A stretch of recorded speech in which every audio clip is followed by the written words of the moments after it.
மகாநதியில அடுத்த எபிசோட் வாங்க பார்க்கலாம். விஜய்க்கு அம்மம் போட்ட உடனே காவேரி சொல்றா, விஜய் உங்களை வந்து இருக்காதீங்கன்னு சொன்னேன்ல, கேட்டீங்களா? இங்க பாருங்க, இப்போ உங்களுக்கும் இன்ஃபெக்ஷன் ஆயிடுச்சு, இப்போ என்ன பண்ணுவீங்க அப்படின்ட்டு சொல்லி பேசுகிறப்போ விஜய் சொல்றாரு, நான் என்னை பார்த்துப்பேன் காவேரி, நான் கெஸ்ட் ஹவுஸில் போய் இருந்துக்கிறேன் அப்படின்ட்டு சொல்லி சொல்கிறாரு. அப்போ வந்து காவேரி சொல்கிறா, நீங்கள் எப்படி தனியாக இருக்க முடியும்? கூட ஆள் இருந்து பார்த்துக்கிட்டா தான் உங்களுக்கு வந்து எல்லாமே செஞ்சுக்க முடியும் அப்படின்ட்டு சொல்லி பேசுகிற விஜய் வந்து, அதெல்லாம் கிடையாது காவேரி, நான் என்னை பார்த்துக்குவேன் அப்படின்ட்டு சொல்லிட்டு அவர் கிளம்பி போயிடுறாரு. அடுத்து வந்து காவேரி என்ன பண்ணுறான்னா, என்ன பண்ணனே தெரியாமல் அப்படியே வந்து விஜயை பற்றியே நினச்சிட்டு இருக்கா. எப்படியோ வந்து விஜய் போய் நம்ம பார்த்துக்கணும் அப்படின்ட்டு அப்படியே மனசில் நினச்சிட்டு இருக்கா. அப்போ சாரதா, கங்கா எல்லாரும் வந்து பேசிகிட்டு இருக்காங்க. உடனே காவேரி வந்து, அம்மா அப்பள பிஸ்னஸ்க்காக ஒரு ஒர்க் ஷாப் வந்து பூந்தமல்லியில் இது பண்ணியிருக்காங்கம்மா, நான் போய் பார்த்துட்டு வரவா அப்படின்ட்டு சொல்ல, உடனே சாரதா, அவ்வளோ தூரம்லாம் வேணாண்டி அப்படின்ட்டு சொல்லி பேசிகிட்டு இருக்காங்க. அப்போ வந்து நிவினும் யமுனாவும் வந்துடுறாங்க.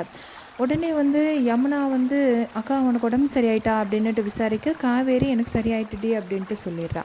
அடுத்து வந்து காவேரி வந்து நிவின் கிட்டே ஹெல்ப் கேட்குறா. நிவின், நீங்கள் தான் எனக்கு ஹெல்ப் பண்ணணும் அப்படின்ட்டு. நிவின் வந்து, என்ன ஹெல்ப் வேணும் காவேரி அப்படின்ட்டு சொல்லவும், உங்கள் விஜய்க்கு அம்மம் போட்டிருக்கு அப்படின்ட்டு சொல்ல, நிவின் சொல்கிறாரு, அப்படியா, அப்படின்னா நான் போய் அவரை பார்த்துக்கணுமா அப்படின்ட்டு. இல்லை இல்லை, நான் தான் போகணுன்னு நினைக்கிறேன், எப்படி போகிறதுன்னு தெரியல, அம்மா கிட்ட ஒரு ஒர்க் ஷாப் இருக்குது அப்படின்ட்டு போய் சொல்லிட்டு தான் போகணும் அப்படின்ட்டு சொல்ல, நீங்கள் தான் எனக்கு ஹெல்ப் பண்ணணும் அப்படின்ட்டு சொல்லவும், உடனே வந்து சரி அப்படின்னு அவரும் ஒத்துக்கவும், சாரதா கிட்ட போய், அம்மா அப்பா நான் வந்து ஒர்க் ஷாப் போயேம்மா அப்படின்ட்டு அடம் பிடிக்க, சாரதா வந்து அம்புட்டு தூரம்லாம் இப்போ அனுப்பவே மாட்டேன், இப்போ தான் உனக்கு உடம்பு சரியாயிருக்கு அப்படின்ட்டு சொல்ல, நிவின் கூட இல்லைங்க அனுப்பி வைங்க, இப்போ தான் அவள் சரியாயிட்டால, அவள் போகணுன்னு ஆசைப்பட்றா, அனுப்பி வைங்க அப்படின்ட்டு சொல்ல, தனியாலாம் அனுப்ப முடியாது அப்படின்ட்டு சொல்ல, நான் வேணா போய் விட்டு வரேன் அப்படின்ட்டு நிவின் வந்து கேட்கவும், சாரதாவெல்லாம் மறுக்கவே முடியல, சரி அப்படின்னு ஒத்துக்க. உடனே வந்து காவேரி, இன்றைக்கே நான் கிளம்புறேம்மா அப்படின்ட்டு சொல்லிட்டு ட்ரெஸ் எல்லாம் எடுத்து வச்சு அப்படியே வந்து கிளம்புறப்போ யமுனா வந்து அப்படியே தூரமாக நின்று இப்படியே பார்த்துட்டே இருக்கா. நிவின் கூட வந்து காவேரி பேசுகிறது அவளுக்கு பிடிக்கவே இல்லை. நிவின் வந்து வண்டியிலே போயிடலாம் அப்படின்ட்டு சொல்ல, காவேரி சரி அப்படின்ட்டு பைக்கில் உட்கார, யமுனா வந்து குறுகுறுன்னு பார்க்கா. அப்படியே அவளுக்கு வந்து வைத்தறிச்சலாக இருக்குது. நிவின் வந்து மனசில் நினைக்காரு, ஐயோ இவன் முகம் வேற மாறுதே, இனி இவன் என்னென்ன செய்ய காத்திருக்கான்னு தெரியலையே அப்படின்ட்டு மனசில் நினச்சிட்டே அப்படியே வண்டியில் வந்து போகிறாங்க.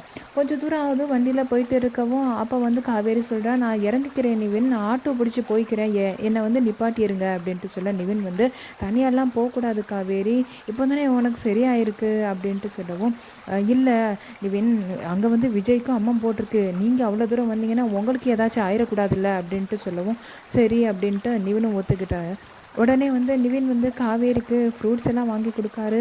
இதை வந்து நீ விஜய்க்கு ஜூஸ் எல்லாம் போட்டு கொடு சரியா அப்படின்ட்டு சொல்ல, சரி அப்படின்ட்டு சொல்லிட்டு அவள் வந்து ஆட்டோவில் ஏறி அப்படியே போயிட்டுருக்கா. அப்போ வந்து பசுபதிக்கு ஃபோன் செஞ்சுட்டு, காவேரி ஒரு ஆட்டோவில் போயிட்டு இருக்கானே அப்படின்ட்டு சொல்லவும், உடனே பசுபதி அவளை ஃபாலோ பண்ணிட்டு போடா அப்படின்ட்டு சொல்ல, உடனே வந்து அவனும் ஃபாலோ பண்ணிட்டு அப்படியே போயிட்டு இருக்கவும் காவேரிக்கு தெரிஞ்சிருது யாரோ ஃபாலோ பண்ணுறாங்க அப்படின்ட்டு. காவேரி என்ன செய்கிறான்னா, ஆட்டோக்காரன் அண்ணன்ட்டு, அண்ணன் கொஞ்சம் இவர் பின்னாடி ஏதோ ஒரு வண்டியில் ஃபாலோ பண்ணிகிட்டே வராங்கண்ணே, கொஞ்சம் வந்து அவங்கள திசை திருப்புற மாதிரி மாறி மாறி பாதையில் போகிறீங்களா அப்படின்ட்டு சொல்ல, அவரும் சரி அப்படின்னு ஒத்துக்கிட்டு அப்படியே வந்து காவேரி சொன்ன மாதிரி கூட்டி போயிடுறாரு. அவர் எப்படியோ பசுபதி ஆட்கள் கண்ணில் மாட்டாமல் விஜயோடைய கெஸ்ட் ஹவுஸுக்கு வந்துடுறான். அப்படியே வந்து காலிங் பெல்லை அடிக்கவும் விஜய் வந்து திறந்து பார்த்துட்டு, காவேரி என்ன இவ்வளோ தூரம் வந்திருக்கியா, ஏண்டி வந்த, உன்னை வராதன்னு சொன்னல, இப்போ தானே உனக்கு சரியாயிருக்கு அப்படின்ட்டு சொல்ல, உடனே காவேரி, ஏங்க வந்த உடனே புலம்புறீங்க, உள்ளே வரவா வேணாமா அப்படின்ட்டு கேட்கவும், உடனே உள்ளே வா காவேரி அப்படின்ட்டு சொல்லவும், எதுக்கு இந்த ஃப்ரூட்ஸ் எல்லாம் வாங்கிட்டு வந்திருக்க அப்படின்னு கேட்க, இல்லை இது நான் வாங்கலைங்க, நிவின் தாங்க வாங்கி கொடுத்தான், நிவின் தான் எனக்கு வந்து அம்மா கிட்டே இருந்து இங்கே வரதுக்கு ஹெல்ப் பண்ணா அப்படின்ட்டு சொல்ல, உடனே வந்து சரி காவேரி உட்காரு அப்படின்ட்டு சொல்ல, நீங்கள் ஃபஸ்ட்டு உட்காருங்க அப்படின்ட்டு சொல்லிட்டு, இருங்க உங்களுக்கு ஜூஸ் எல்லாம் போட்டு வரேன் அப்படின்ட்டு சொல்லிட்டு காவேரி வந்து விஜய்க்கு ஜூஸ் எல்லாம் கொண்டு வந்து கொடுக்கா. உடனே அவர் குடிச்சிட்டு இருக்கவும், வேப்பிலெல்லாம் எங்கெங்கே இருக்குது அப்படின்ட்டு சொல்ல, அந்த வெளியில் இருக்குமா அப்படின்ட்டு சொல்ல, வேப்பிலெல்லாம் பறிச்சிட்டு வரா. பறிச்சிட்டு வந்து அவரோட பெட்டு மேலே, அதுக்கப்புறம் வீட்டு வாசலில் எல்லா இடத்துலையும் வந்து காவேரி வந்து வேப்பிலையை வந்து கட்டி தொங்க விடுறா.